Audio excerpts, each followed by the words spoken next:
So today I'm taking a look at the fairing vent, specifically this vent right here. You can adjust this, you can close it, or you can open it. I find that if I have it closed, it actually creates a fair amount of buffeting. So I can actually get a lot of buffeting on my head with it closed.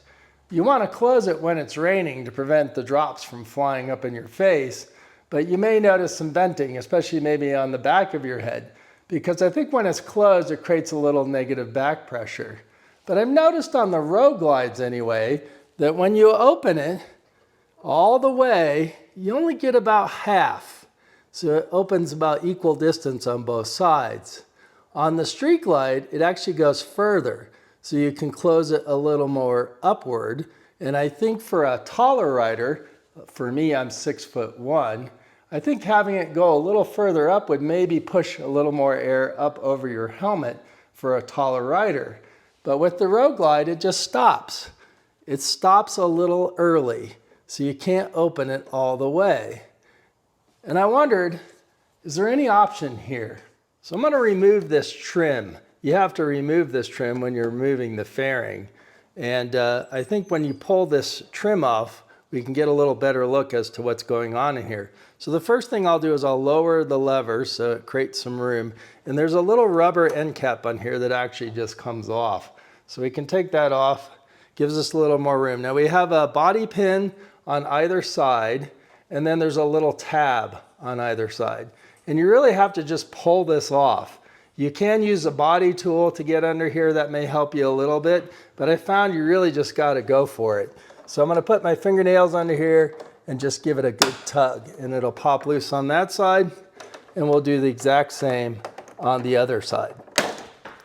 And then you can see here we have the two tabs. With this trim piece removed, we can see that now we have a lot more movement in this lever, and I can go a lot higher than with the trim piece on.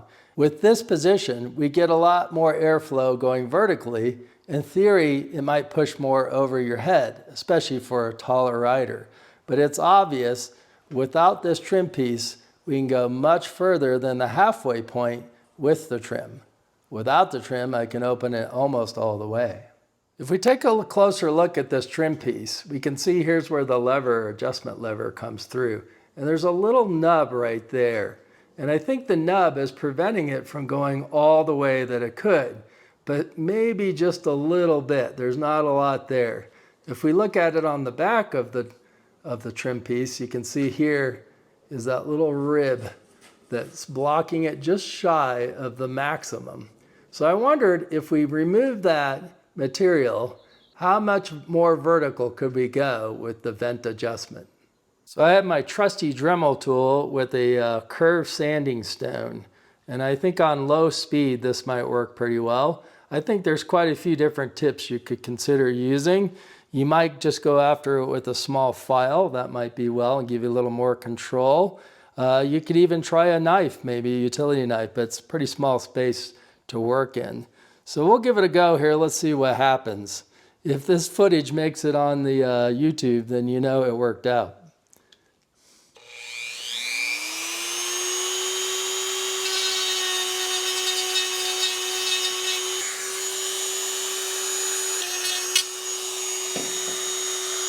So we're making progress, just a little bit more to go.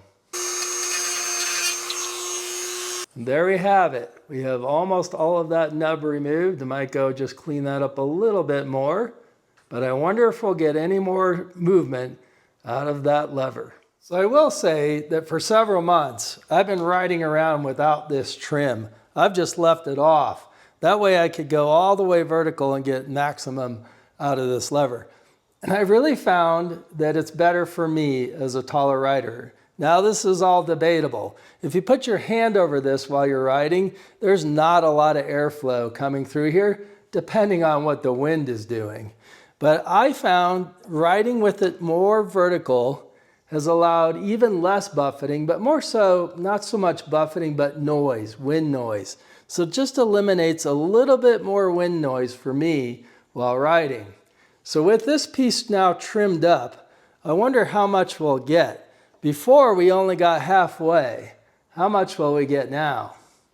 So we'll just snap this in. Again, we'll snap the 2 pins in. There's a lip here. You want to make sure this covers that lip.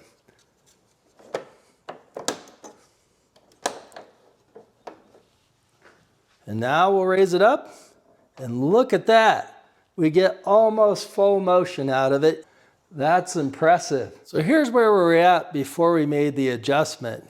And now with the little bit of plastic removed from the trim cover, I can now go almost all the way open.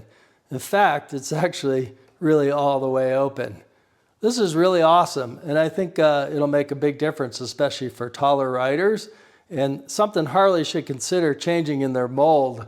Just remove that limiter. Why not give us the full range of this adjustment?